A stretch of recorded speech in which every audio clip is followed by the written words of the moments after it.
Witamy serdecznie po raz kolejny w wieczornych rozmowach. Witam Ciebie, Rafale. Cześć Arturze, witam Twoich widzów. Dzisiaj poruszymy sobie bardzo ciekawy temat, bo temat dotyczący teorii Wilbera. Jest to bardzo ciekawa koncepcja. Myślę, że ją naświetlisz nam. Natomiast zanim do tego tematu przejdziemy, ja tradycyjnie chciałbym wrzucić reklamę sponsora tego naszego dzisiejszego spotkania. Chodzi mi o firmę Bruk. Ja tutaj nie będę się dużo rozwodził, moi drodzy, bo subskrybenci to już w wielu przypadkach nabyli tę wodę toaletową. Bardzo ciekawą, taką mieszankę zapachu tytoniu i wanilii, suszonych liści. No i zachęcam, żeby ją nabyć, bo jest to bardzo ciekawa egzemplarz, powiedzmy sobie szczerze, woda toaletowa dla dżentelmenów. Można ją nabyć albo na stronie brokshop.pl, tam wejdziecie do zakładki upominki i tam znajdziecie tą wodę toaletową, albo pod numerem telefonu, tak jak tutaj napisałem, 570 814 076.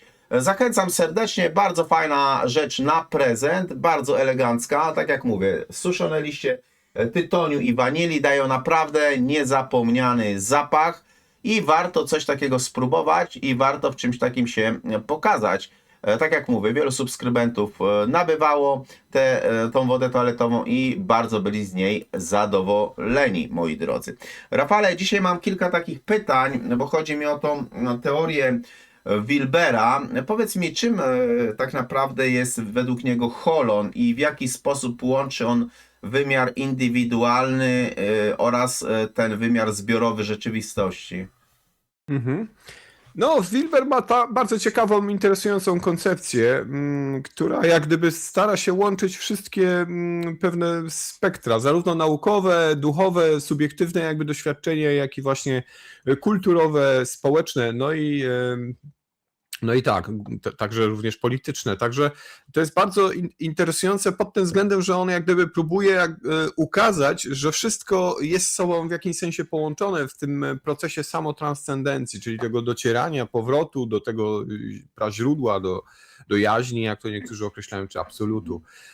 Holon w pojęciu Wilbera to jest po prostu jest i całość, i część całości. To znaczy wszystko jest holonem, zarówno istoty żywe, jak byty, czy ludzie na przykład, czy tam naczelne, małpy, czy nie wiem, bakteria, atom, i wszystko jest częścią większego holonu, czyli na przykład atom jest małym holonem, który jest częścią na przykład molekuły, prawda? Molekuła jest też holonem, na przykład już wyższej jakiejś substancji, czyli na przykład, nie wiem, powiedzmy komórki i tak dalej, i tak dalej. Człowiek tak samo jest jakimś holonem, który jest częścią jakiejś całości. Na przykład po wychodzeniu z ciała bardzo często albo po jakichś tam doświadczeniach granicznych dużo osób mówi o tym, że doświadczyła jak gdyby połączenia z jakimś tam Bogiem, prawda, z jakąś jaźnią, z jakimś wyższym ja. I teraz w teorii Wilbera tak naprawdę my nie stajemy się po śmierci tym wyższym ja, tym Bogiem, jak niektórzy uważają, idąc tam w te swoje nurty new age'owskich jakby nauk. W pojęciu Wilbera dalej jesteśmy tą samą cząstką, którą byliśmy, ale nagle po prostu uzyskujemy połączenie z tą całością, ale dalej jesteśmy tym jednym małym holonem w tym wielkim holonie czegoś nadrzędnego. I tu w ogóle Wilber był doktorem biologii, miał zresztą też inne fakultety, ale tak czy inaczej on jakby właśnie w tej biologii widzi takie dużo jakby sensu, takich odpowiedzi, również w kontekście tej duchowości. Chociaż sam jak gdyby tam poszukiwał, jak gdyby bodajże chyba w buddyzmie i tak dalej, to no, stara się to jakoś wszystko z sobą połączyć. A więc holon, jakby to reasumując, no jest takim małym, jest cząstką większego holonu i tak naprawdę ta holarchia, jak on to nazywa, czyli ta wielka hierarchia tych wszystkich stworzonych z formy właśnie holonów, ona się jakby w jego pojęciu nie kończy. Co ciekawe, dodaje też pojęcie tego, że im wyższa głębia, czyli ten wyższy poziom świadomości, tym mniej holonów, a im niższa głębia, tym więcej holonów. Tutaj tą ilość tych holonów określa jako przestrzeń, czyli im wyższa głębia, tym mniej przestrzeni, czyli mniej holonów, a im niższa głębia, tym więcej przestrzeni, więcej holonów. I to by się zgadzało, gdybyśmy spojrzeli na przykład na to z punktu widzenia na przykład biologii, że właśnie im mniejsze cząstki elementarne, tym więcej ich, a im większe połączenia, jak gdyby już jakieś białka, enzymy, plus tam potem komórki, prawda, jakieś podstawowe organizmy, jak jamachłony, potem ameby i tak dalej, ryby, gady, wcześniej płazy oczywiście, tym więcej jak gdyby tym mniej tych holonów, aż dochodzimy do człowieka, który no, pomimo tego, że jest na przykład dominującym gatunkiem, to wcale go tak wiele nie ma w porównaniu na przykład z ilością, nie wiem, bakterii czy jakichś tam robaków, prawda, więc tak, o to mu chodziło. I tak samo jeżeli chodzi o ten poziom świadomości, że też no oczywiście w każdym życiu ktoś może osiągnąć jakiś wyższy pułap, bo cały czas jak gdyby w jego pojęciu wchodzimy po pewnej takiej drabinie, na której w każdym szczeblu jest inny wgląd jak gdyby w tę rzeczywistość, jak i tą niepoznaną rzeczywistość, niefizyczną, ale tych istot, które taki wgląd osiągają, jest też stosunkowo mało, więc jakby statystycznie mówiąc, w jego pojęciu jak gdyby nie może nagle nastąpić tak, że wszyscy będą na tym bardzo wysokim poziomie, będąc na Ziemi. Więc to też trochę podważa pewne teorie, że nagle dostaniemy tutaj jakiejś, nie wiem, wizji globalnej i wszyscy nagle po prostu staną się jakimiś tam aniołami, prawda? Też są takie teorie, więc jakby w jego teorii to jednak do tego nie dojdzie, ponieważ ta ewolucja zawsze no, wygląda w pewien sposób, jakby to na diagramie jakimś przedstawić, że jest krzywa Gaussa, prawda? Że cały czas ta większość jest przeciętna, a tylko nieliczni wyprzedzają większość lub zostają w tyle. Tak, no jeżeli chodzi o same holony, no to warto tutaj zaznaczyć, że ta struktura tych holonów, ona nie ma jakby dołu ani góry, w takim klasycznym sensie. Jest taki rodzaj dynamicznej hierarchii, w której wszystko jest jednocześnie częścią i całością. I to jest też bardzo istotne, ponieważ w naszym pojęciu duchowości bardzo często pojawia się właśnie ta teoria, jak wcześniej wspomniałem, że po zakończeniu na przykład cyklu życia my nagle połączymy się z całością. Co to znaczy to połączenie z całością? To znaczy dla wielu jest to tak, że my stajemy się tą całością, stajemy się tym Bogiem, prawda, tą jaźnią, a dla innych stajemy się całością, czyli łączymy się z nią, ale dalej pozostajemy jak gdyby tą swoją cząstką. My nie możemy przekroczyć tej swojej cząstki, to znaczy my, jako ten jeden mały holon, ten holon nigdy nie będzie większym holonem, on ciągle będzie tylko cząstką tej całości jakiejś, do której należy. I to jest to mylne jakby rozumienie tej duchowości w stosunku do tej teorii Wilbera oczywiście, czy się z nią zgadzamy, czy się nie zgadzamy, to akurat tutaj Wilber w ten sposób to tłumaczy. I ten holon według Wilbera, on ma też takie tendencje do ruchów. Mówi o wertykalnych i horyzontalnych tendencjach, że każdy holon dąży jednocześnie albo do indywidualizacji, albo do wspólnotowości, czyli albo idzie do samotni, prawda, do pustelni, chce przeżywać sam, chce refleksji, albo do wspólnotowości, czyli do życia zbiorowego, takiego w gromadzie, czy w jakimś zbiorze społecznym. No i wertykalnie, czyli albo do samotranscendencji, czyli dąży do wyższego ja jakiegoś, do bardziej złożonej formy istnienia, albo właśnie idzie do samorozpuszczenia, samorozpadu, czyli no, poprzez właśnie jakieś swoje decyzje, które no niestety, ale zamiast powodując wchodzenie na tej drabinie jakby samoświadomości, powodują, że on spada, ten holon, to wtedy może dojść do jakiegoś rozpadu takiego holonu na mniejsze subholony, czyli po prostu inne mniejsze holony, no i unicestwienia takiej jednostki. Ale te subholony w jego pojęciu mogą tworzyć inne holony, tak? Czyli mogą wchodzić w części innych holonów. Także nic jak gdyby w przyrodzie nie ginie. Nawet jeżeli coś zostaje unicestwione czy samo rozpuszczone, no to staje się częścią czegoś innego. No i ta holarchia, te holony w jego teorii, one jak gdyby są w opozycji troszeczkę do tej darwinowskiej ewolucji, bo jak wiemy, darwinowska ewolucja, ona już jest jakby też już archaizmem, też odchodzi nawet na płaszczyźnie naukowej troszeczkę do lamusa. Ogólnie brak jakby tych form przejściowych, które byłyby zdolne do przetrwania. hipotetycznie na przykład organizm, który jest pośrednim stadium między płazem a ptakiem, prawda? Nie posiada jeszcze rozwiniętych skrzydeł, żeby na przykład uciec, ale już nie może się chować w wodzie. I teraz jak taki organizm mógł przeżyć? Druga sprawa, mutacje. Żeby zaszła ewolucja darwinowska, muszą powstać jakieś mutacje w organizmach. I teraz po pierwsze musiałyby powstać mutacje u samca i u samicy i jeszcze na dodatek musieliby się oni spotkać na Ziemi, prawda?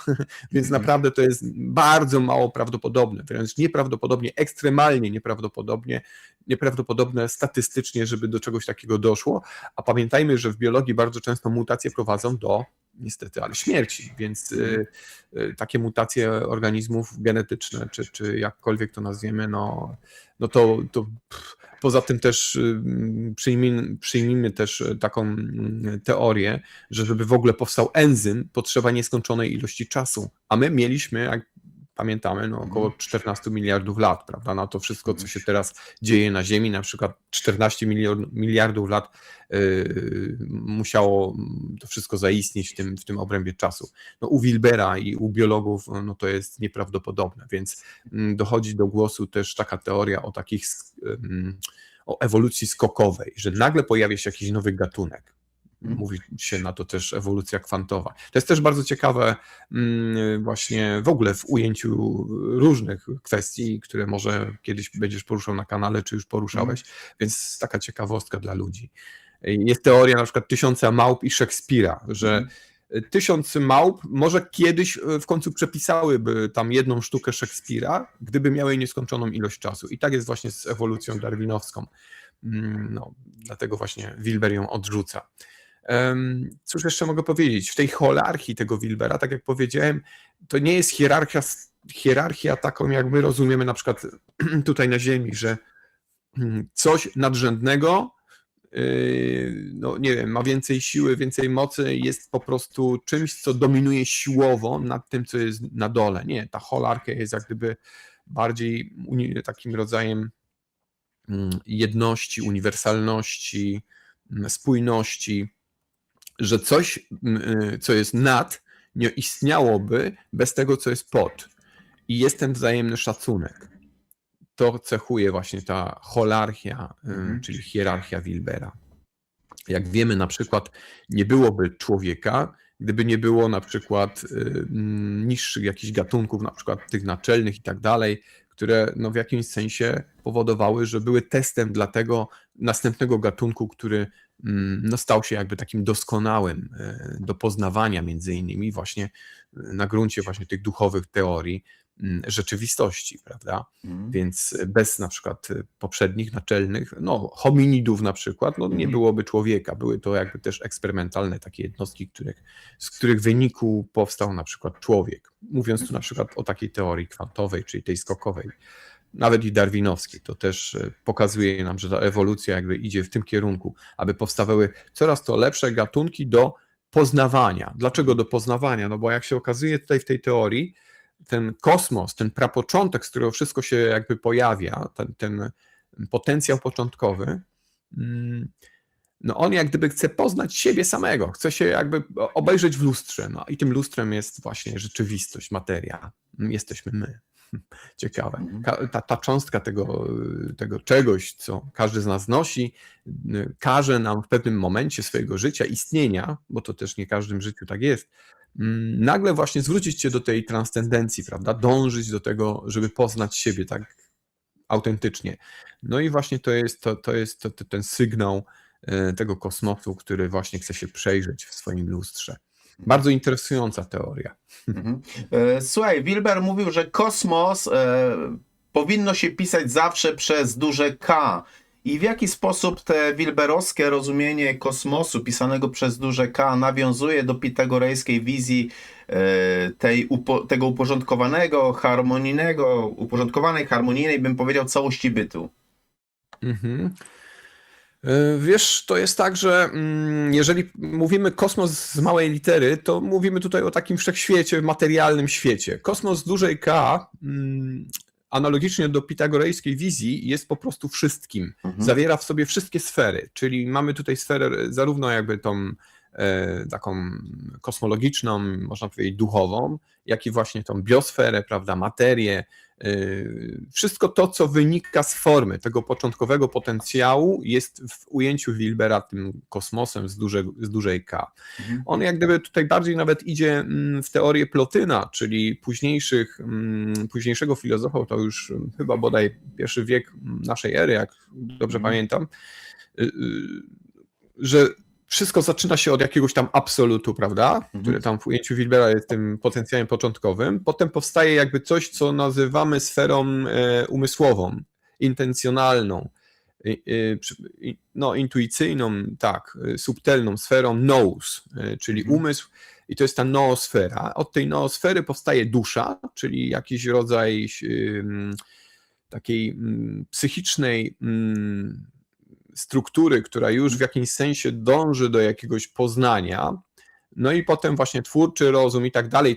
Potem następuje jak gdyby od logiki, koncepcji do wyobrażeń, następuje jakby zwrot do materii, czyli wszystko to, co może w jakimś sensie stworzyć warunki do tego, aby ta dusza, ten rozum, ta logika, ta koncepcja mogła właśnie w jakiejś istocie materialnej się zakorzenić i właśnie zejść jak najniżej, bo to jest ta najniższa emanacja według Plotyna. Materia jest najniższą emanacją jakby kosmosu, więc no tak, ale żeby w tym kosmosie, tej materii móc czegokolwiek doświadczyć, to potrzebny jest jakiś rodzaj naczynia, czyli w tym wypadku ciała fizycznego, które jest jakby ostatecznym, jak gdyby taką ostateczną formą tej formy holonu, ostatecznym holonem do tego, żeby dusza mogła się w nim zasiedlić i żeby mogła realizować właśnie te koncepcje logiki, wyobrażeń i tych niższych form, jak na przykład przyjemność, prawda, te potrzeby takiego niższego rzędu, jak tam w tablicy Maslowa. Także tak moglibyśmy tutaj to nawiązać do tej pitagorejskiej i później też do plotyńskiej zasady właśnie istnienia tej hierarchii, prawda, od kosmosu, od absolutu do materii. I co warto też zaznaczyć, Wilber wskazuje, że są dwie ścieżki.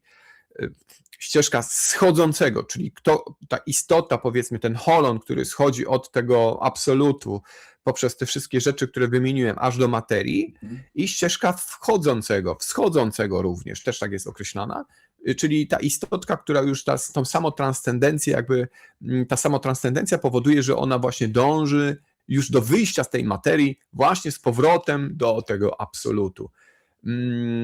Tak, no i to też jest bardzo istotne, że Wilber mówi, że zarówno ścieżka schodzącego, jak i wschodzącego jest równie ważna.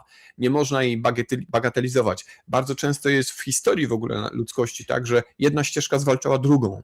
Na przykład dzisiaj bardzo wielu tam ludzi, którzy tam uważają, że są bardzo uduchowieni, uważają, że ta ścieżka schodzącego, czyli ci wszyscy, którzy są zapatrzeni w materii, pogoń za pieniądzem, prawda, rodzina, dom większy, samochód, że to wszystko jest złe, że trzeba to odrzucić. To się bardzo, bardzo kojarzy nam ze średniowieczem, prawda, gdzie asceci, prawda, czy tam jacyś eskapiści po prostu porzucali całe życie tylko, żeby myśleć o Bogu. No ale czy o to chodzi? Czy na tym polega właśnie samorozwój, prawda, samotranscendencja, na tym, żeby odrzucać, żeby deprecjonować tą drugą ścieżkę? No nie, w pojęciu Wilbera właśnie nie, że one są równie istotne dla kosmosu, bo kosmos się chce przeglądać w tej materii również, w różnych wariantach, nas, tych holonów na tej niższym pułapie wglądu, na tej drabinie Wilbera, po której wspina się tak zwane self, ale też i daje możliwość innym holonom na wspinanie się po tej drabinie do góry, kiedy już zaczynają się budzić, kiedy zaczynają dostrzegać, po co tak naprawdę są. Dwie ścieżki, które powinny się wspierać, a nie walczyć z sobą. Tak, no. Ciekawe. No teraz mamy dominującą ścieżkę schodzącego na przykład w naszej rzeczywistości. Bardzo dużo ludzi jest skupionych tylko na materii, ale to nie jest nic złego. Tak ma być, tak jest. To jest wszystko element ewolucji. Słuchaj, Wilber mówił o takiej teorii 4/4, że coś jest indywidualnie wewnętrzne, indywidualnie zewnętrzne, zbiorowe wewnętrznie, zbiorowe zewnętrznie. I to wszystko pomagało mu analizować pewne przemiany kulturowe i technologiczne tego współczesnego świata. Natomiast moje pytanie jest, czy według Wilbera wzrost świadomości jest takim procesem liniowym, czy jest bardziej takim procesem spiralnym i wielopoziomowym? Jakie są Twoim zdaniem te konsekwencje tej wizji dla rozumienia tych wszystkich konfliktów społecznych? Mhm. Dobrze, to może zacznijmy od tego, że teraz rozbijmy sobie taki holon właśnie na te 4 ćwiartki, bo każdy holon składa się według Wilbera z 4 ćwiartek, czyli mamy tutaj ćwiartkę taką powierzchniową, nie mówię tutaj świadomie mówię powierzchniową, ponieważ dla niego powierzchnia to jest właśnie ta materia, materialny aspekt każdego z nas, prawda? Czyli powiedzmy, że zestawimy sobie tutaj człowiek. Czyli pierwsza ćwiartka to, czyli ten behawioryzm, prawda, ta powierzchnia, nauka, czyli w tym ujęciu, w tej ćwiartce człowiek byłby po prostu ciałem. To jest jego ciało, czyli to wszystko, co możemy zbadać namacalnie, poprzez medycynę, poprzez chemię, prawda, aż do właśnie jakiejś biologii i tak dalej. Druga ćwiartka to jego wnętrze, czyli subiektywizm, intencjonalność, czyli to wszystko, co ten człowiek przeżywa, czego nie da się zbadać. I to już jest jakby coś głębszego, prawda, dla Wilbera, ale to też jest część składowa właśnie holonu. Trzecia ćwiartka to my, czyli to już jest ten bardziej zbiorowy kontekst i to my to jest to wszystko, co tworzy to zbiorowe ja. Zbiorowe ja i to. Czyli człowiek, jego wnętrze w zbiorowości tworzy na przykład kulturę i to jest właśnie ta trzecia ćwiartka, my. Czwarta ćwiartka z kolei to jest zbiorowość społeczna, czyli tworzenie systemów, czyli to wszystko, co tworzy ja, to i my, aby stworzyć jakiś system społeczny, w którym to wszystko może jakoś funkcjonować. To jest ta czwarta ćwiartka. Zresztą dla Wilbera ta czwarta jest jakby najmniej istotna, bo ona wynika jakby z tych 3 poprzednich, prawda? W każdym razie każdy holon ma te 4 ćwiartki, plus dodatkowo każdy ma te tendencje do tych 4 ruchów, prawda? I to jest tak, że w każdym życiu można właśnie iść albo do tej zbiorowości, albo do indywidualizmu, albo do samotranscendencji, albo do samorozpuszczenia, ale też i właśnie to się zmienia w ciągu jednego życia, że niekoniecznie całe życie idziemy do samotranscendencji, czasem idziemy też do samorozpuszczenia, znów zagłębiamy się na przykład tylko i wyłącznie w liczenie pieniędzy i zarabianie tam gdzieś, nie wiem, i podpuszczanie innych, żeby im podkładać nogi, a potem znowu nagle po prostu mamy objawienie i jejku, ale grzeszyłem, prawda, idę teraz z powrotem do mojego Boga, bo po prostu muszę się jakoś rozgrzeszyć. Tak wygląda nasze życie, jest zmienne. I te 4 ćwiartki odpowiadają nam właśnie też na pytanie, czy to wszystko w ogóle się zmienia, czy cały czas nie stoimy w miejscu. Powiedziałeś, czy ewolucja jest stała, prawda, czy jest spiralna. No jakbyśmy spojrzeli na naszą rzeczywistość, prawda, na naszą teraz cywilizację, no to możemy powiedzieć, że nasza cywilizacja na Ziemi, ona się dzieli na kilka cywilizacji, które są na różnym poziomie jak gdyby tego rozwoju, tej ewolucji. Bo powiedzmy, że w ujęciu biologicznym wszyscy osiągnęliśmy ten pułap Homo sapiens sapiens, prawda? Ale jeżeli chodzi o poziom kultury, poziom taki społeczny, no i nawet ta pierwsza ćwiartka, czyli ten poziom powierzchni, tej nauki, no to tutaj te cywilizacje już, że tak powiem, reprezentują różne poziomy. Na przykład Korea Północna, prawda, no ma taki system społeczny, jaki ma, nie? No to można powiedzieć, no chyba troszeczkę jest jeszcze trochę wstecz. Jeszcze jest na kilka szczebli do tyłu w stosunku na przykład do tego, co reprezentuje w tej chwili Europa, która jakby już wydaje się czasami, że próbuje wyprzedzić w ogóle wszystko, nie? Że tu już w ogóle powiedzmy, że lewica, która rządzi w tej chwili w Europie, ona już nawet nie patrzy na to, czy to jest istotne, czy to naprawdę jest na dzisiejsze czasy to, co robi, co wprowadza, czy to faktycznie ma swoje odbicie, realnie wychodzi naprzeciw potrzebom mieszkańców Europy. Ona jak gdyby myśli już, szczególnie mówię tutaj o tych politykach, oczywiście bardzo dużo widzów może się teraz ze mną nie zgodzić, bo to też, wiecie, o polityce lepiej nie powinno się nie dyskutować, bo to zawsze są jakieś problemy. W każdym razie ja myślę, że Europa troszeczkę wyskoczyła za bardzo już, nie? Z tych swoich różnych pomysłach, takich właśnie dążących do takiego wspólnego narodu, prawda, wspólnego kraju, który likwiduje wszystkie kultury, tradycje na poczet właśnie tego, żeby nie było na przykład wojen. No mi się, wiesz, powiem ci szczerze, Rafał, wydaje, że Europa wróciła do stanu komuny, gdzie tak naprawdę w Polsce wszystko zglajszachtowano, jedynie co się tam ostali, no to załóżmy Kaszubi się ostali, Górale się ostali i Ślązacy się ostali, tak? A z pozostałej części narodu to już na przykład wytrzebiono dialekt mazowiecki, dialekt wielkopolski, czy jakiś inny. Po prostu zrobić jeden wielki kocioł, wszyscy są tym samym. I do tego zmierza Europa. Zamiast zrobić, że bogactwo Europy jest w różnorodności, która się dogaduje, tak? To się po prostu trzepie mózg, żeby nie było różnorodności, tylko żeby była jedność, bo to jest właśnie, mi się kojarzy z filmem Race, no nie? Na zasadzie, że z uwagi na krytykę, która może nadejść, zróbmy coś takiego, żeby tej krytyki nie było. Czyli aplauz i zaakceptowanie. No nie? Także to tak jak w filmie Race było i to do tego zmierza Unia Europejska. Ale wiesz co, jeszcze na koniec zadam ci jedno pytanie, bo już sobie tak dobijamy, a moglibyśmy, ta teoria, to co powiedziałeś będzie bardzo fajne, żeby taki zrobić przyczynek dla osób zainteresowanych, żeby pogrzebali w tej teorii, bo jest ona dosyć ciekawa, ale moje pytanie jest coś takiego na zakończenie. Czy możliwe jest twoim zdaniem świadome przyspieszanie rozwoju cywilizacji poprzez takie praktyki rozwoju świadomości, na przykład medytację, nie wiem, edukację integralną? I jak w ogóle ta teoria integralna uzdatnia taką możliwość? Wiesz co, to jest, to właśnie jest też coś, co moglibyśmy tutaj podpiąć pod te kanwy właśnie takiego dążenia do ujednolicenia, do unitaryzmu, który na przykład teraz chce wprowadzać na przykład Europa, prawda, Unia Europejska. Nie da się zmusić ludzi, nie da się jak gdyby przyspieszyć zbiorowo pewnych etapów, które każdy z nas musi indywidualnie osiągnąć. W rozwoju człowieka jest tak, że wiesz, no, od dziecka rozwijamy się, prawda, przez pewne nurty tego naszego poznawania świata i to jest tak, że jeden utknie gdzieś tam na jakimś niższym poziomie, a drugi jak gdyby już, wiesz, dojdzie w swoim życiu do jakichś takich wartości mistycznych, ale to nie jest tak, że wszyscy muszą.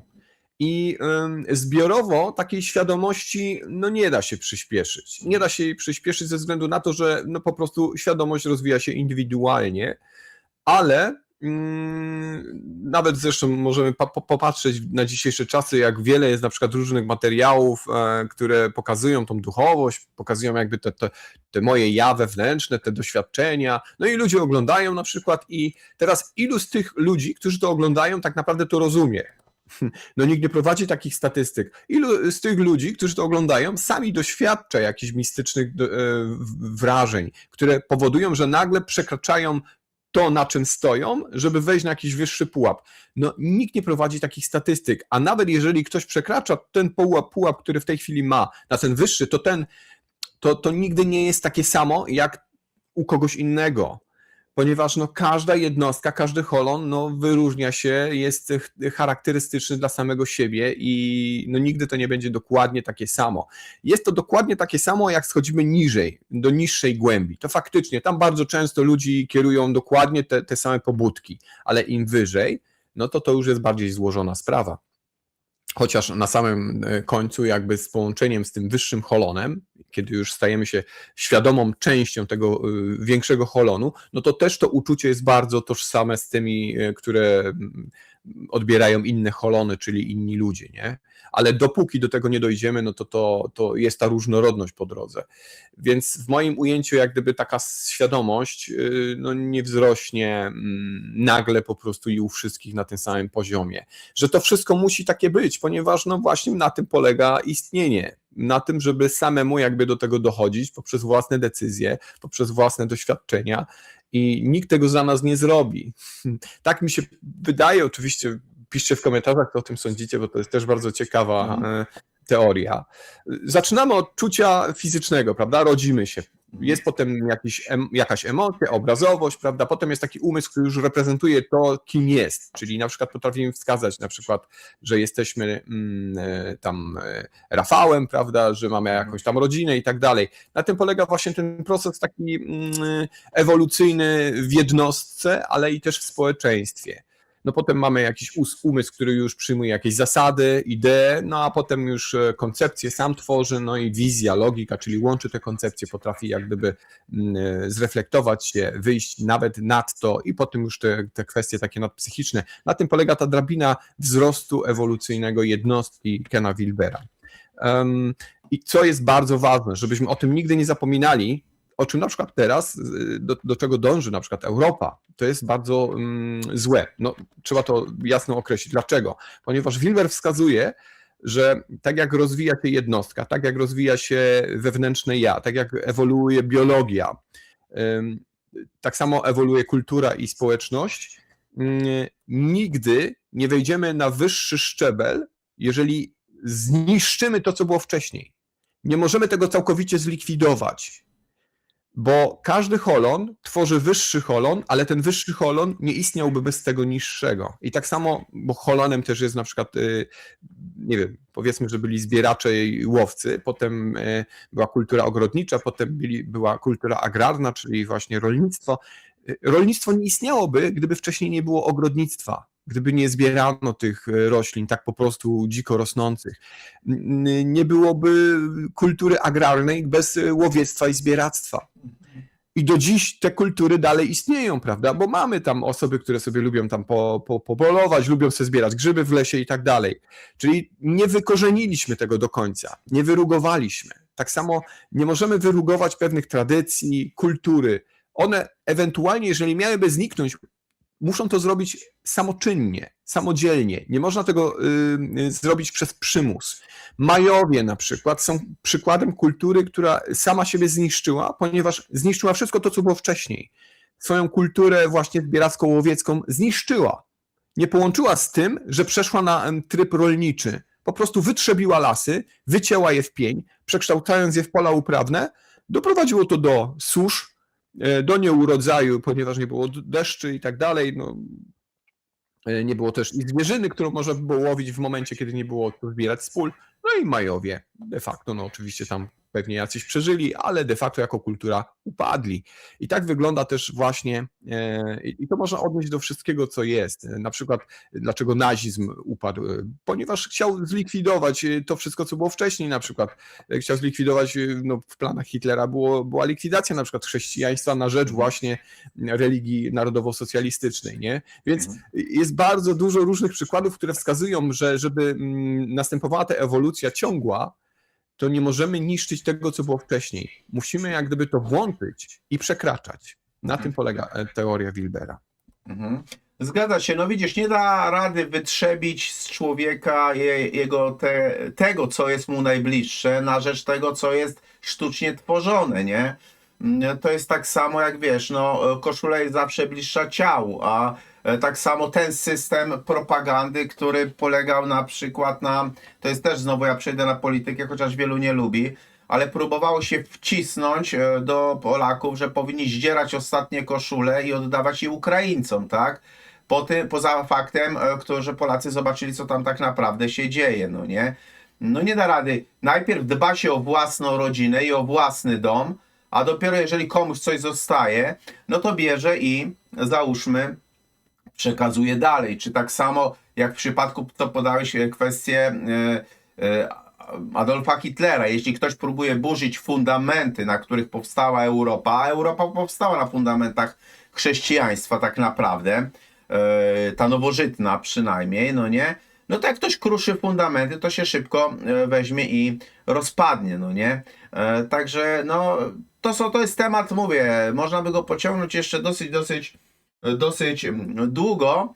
Dzięki ogromne, Rafale, za wspólne spotkanie. Ja cieszę się. Tutaj niżej zamieszczam oczywiście ikonkę kanału Rafała, więc zawsze można tam przejść, zawsze można zajrzeć, co tam nowego. Zachęcam, żeby lajkować, subskrybować i przede wszystkim zostawiajcie komentarze tutaj, dlatego że są one dla nas cenne i bardzo, bardzo ciekawe. Raz jeszcze dziękuję za wspólne spotkanie, Rafale, i do następnego Dziękuję. razu. Dziękuję, pozdrawiam.